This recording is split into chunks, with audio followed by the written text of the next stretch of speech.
Okay, Japan turn 2, they have $43 to spend. They're going to advance their technology for $4. They're going to purchase 2 installations, an air base and a naval base for $15 each, so that's $30. And the remaining $9 they will spend on 3 infantry. They have 4 attacks to make, 3 of which are walk-ons, and all of which are in China. They're still not declaring war on anybody. So they will walk an infantry from Shahar into Suiyuan. They'll walk an infantry from Anhui into Hopei. They'll walk an infantry from Anhui into Kwaichao. And then there will be a fairly massive attack on the Chinese forces in Yunnan. 2 infantry from Hunan, 2 infantry and a tank from Guangxi, all of the planes from Guangxi, and all of the planes from the sea zone on the carriers will be attacking Yunnan. In addition, this fighter here from Jiangsu will be attacking Yunnan. So it's going to be raining death from the sky on these poor Chinese forces in Yunnan. So those are the attacks. I only have 1 battle to set up, so I'll get that sorted and we'll roll some dice.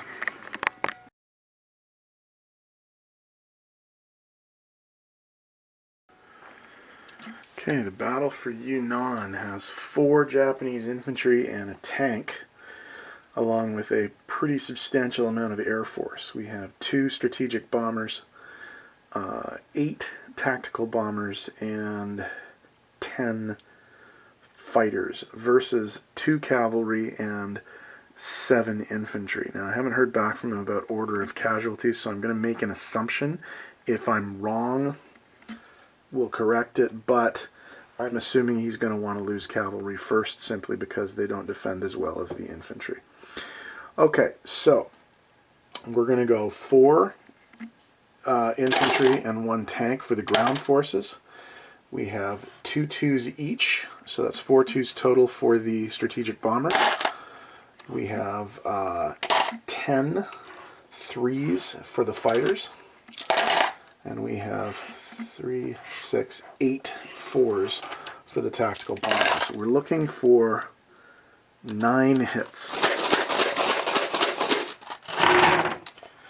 1, 2, 3, 4, 5, 6, 7, 8, 9, 10, 11 hits. So 12 hits, which is more than enough to wipe out all of the Chinese forces on the first turn. So basically it's going to be, it's not going to matter order of casualties, so doesn't matter that he hasn't gotten back to me.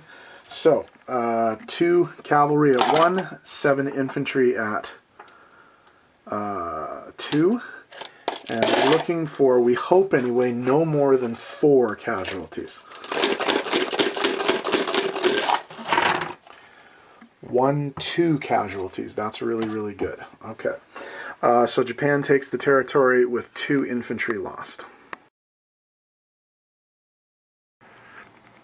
Okay, let's do non-combat. The 4 infantry from Korea are going to move into Manchuria. 3 infantry from Johor are going to move into Manchuria. The mechanized infantry from Shahar is going to move into Manchuria. The 2 artillery from Anhui are going to move into Shahar. The 4 infantry from Anhui are going to move into Hunan. And then in terms of landing all of the planes that were just involved in that combat, the 2 strategic bombers are going to land in Hunan, and all of the rest of the planes are going to land in Guangxi. They're not going to go back to the carriers. Everything's going to land in Guangxi, where there will be, of course, an air base built in a moment. The artillery that was not used in the assault here in Hunan is going to go south to Guangxi. In Japan proper, 2 infantry and 2 artillery are going to board these 2 transports, and they're going to move south to Hainan. The sea around Hainan. They're not going to get off in Hainan. They're going to get, the sea zone is, what is it? Sea zone 36, and they'll drop off in Guangxi. Also, one other move. Down south here, one of these 2 transports is going to move into Sea Zone 37, pick up the 2 infantry from Siam, and bring them back to Guangxi. That should be all of the Japanese moves for this session. Oh, crap, I forgot to bring this plane on the attack, so it doesn't really matter. it wasn't involved and it wasn't needed, I guess. But that plane was supposed to come into this this junk as well. So, my bad. But anyway, in non-combat, it will land in Guangxi as well. Okay.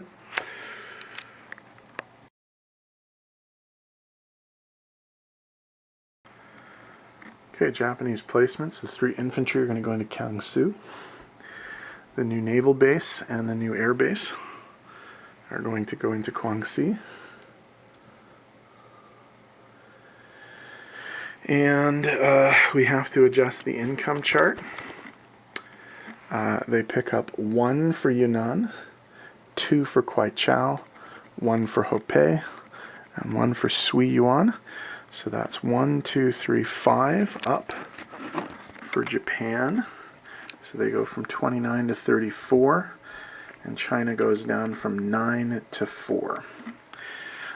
So a base income of 34 IPCs plus a $10 national objective bonus of not being at war with the Americans.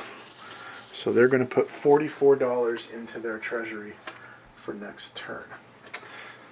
Okay, in terms of disposition of forces, this is the setup right now.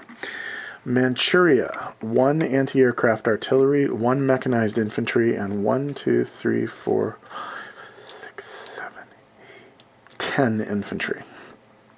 In Japan proper, in the capital, there is 1 infantry and 3 3 anti-aircraft artillery. In C-Zone 6, there are 2 destroyers and a submarine. In Shahar, there are 3 artillery and 1 infantry.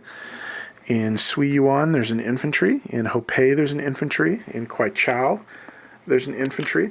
In Jiangsu, there's an infantry. In Hunan, there are 4 infantry and 2 strategic bombers. In Yunnan, there are 2 infantry and a tank. In Guangxi, there are 4 infantry and 4 artillery, along with a staggeringly large number of planes. So let's have a look here. We have... Crap, sorry, just a sec.